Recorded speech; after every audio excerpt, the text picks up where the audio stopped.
Olá, sou candidato a deputado estadual porque, assim como você, cansei de ouvir e ver políticos pedindo votos e usando o mandato para benefício pessoal.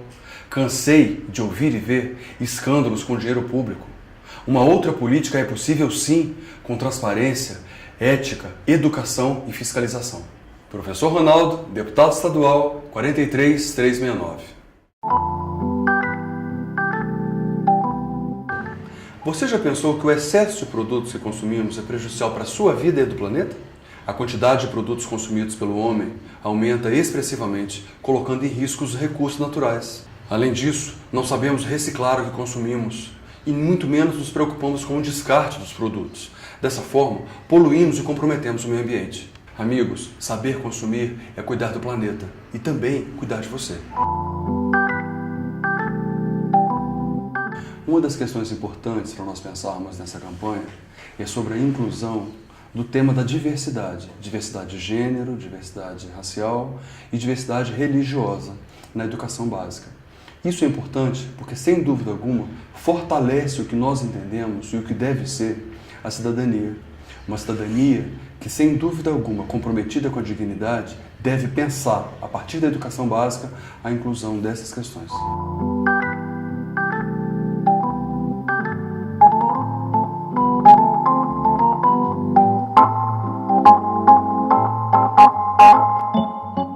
Olá! A educação é condição para garantir a dignidade de todos os cidadãos. A educação precisa de infraestrutura, de recursos tecnológicos e, principalmente, de investimentos no ensino e na aprendizagem.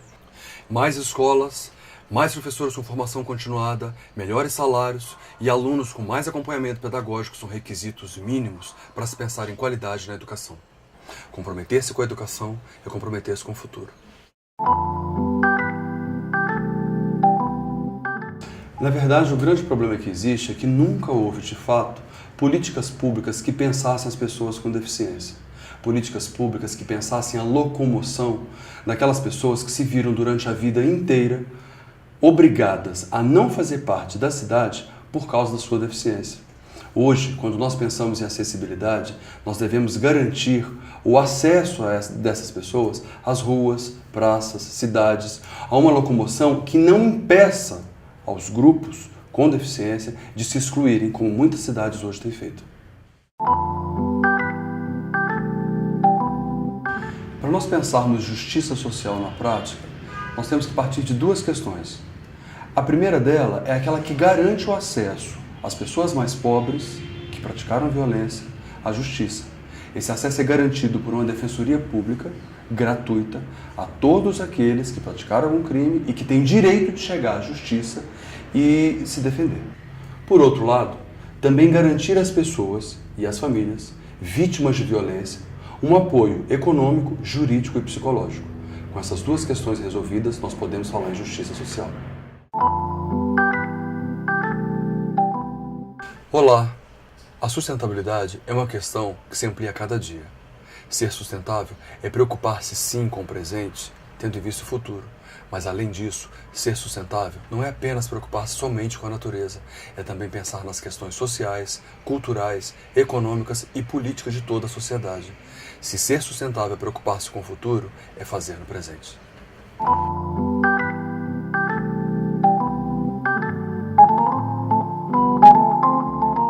Eu imagino que o Ficha Limpa, ele resolve parte do nosso problema. Por que ele resolve parte? Primeiro, porque ele vai, de fato, impedir que aqueles políticos que têm algum tipo de condenação criminal, por exemplo, não consigam se candidatar. E isso já é um grande passo.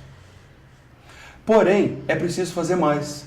É preciso retirar da classe política aquela chamada imunidade parlamentar, que é como se fosse um grande guarda-chuva que proíbe os políticos de serem julgados efetivamente a partir daqueles atos que eles cometeram, daqueles crimes que possivelmente eles cometeram. Os políticos precisam ser julgados pelos seus atos e esse julgamento deve ser feito pela justiça comum.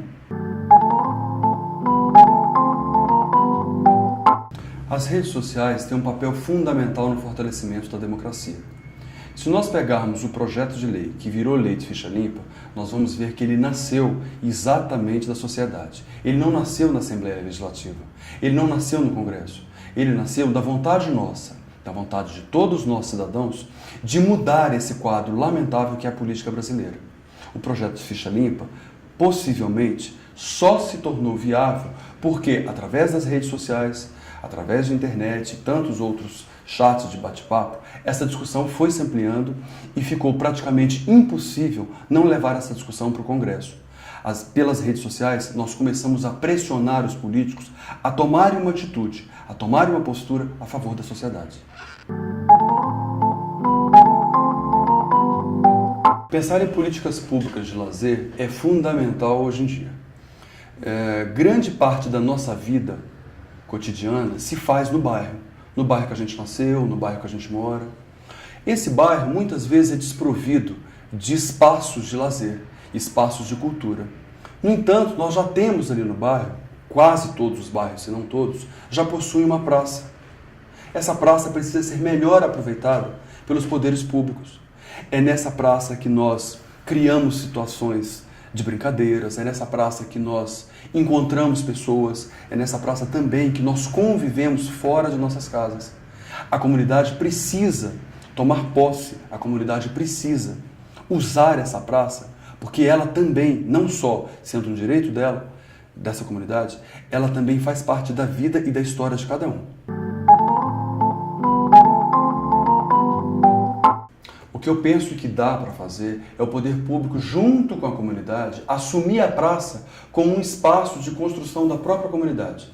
Um espaço de lazer, um espaço de cultura.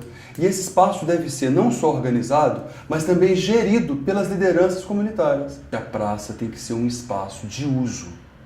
Jovens, crianças e idosos precisam participar ativamente da vida comunitária usando essa praça, que hoje muitas vezes está abandonada. Então muitos de nós temos medo, por exemplo, de passar uma certa hora perto de uma praça pública com medo de acontecer alguma situação de violência ali. Isso não ocorreria se a própria comunidade fizesse a gestão dessa praça, tanto com atividades de lazer, quanto com outras atividades culturais, de recreação, por exemplo. Eu penso que a questão sobre a mulher deve ser profundamente discutida.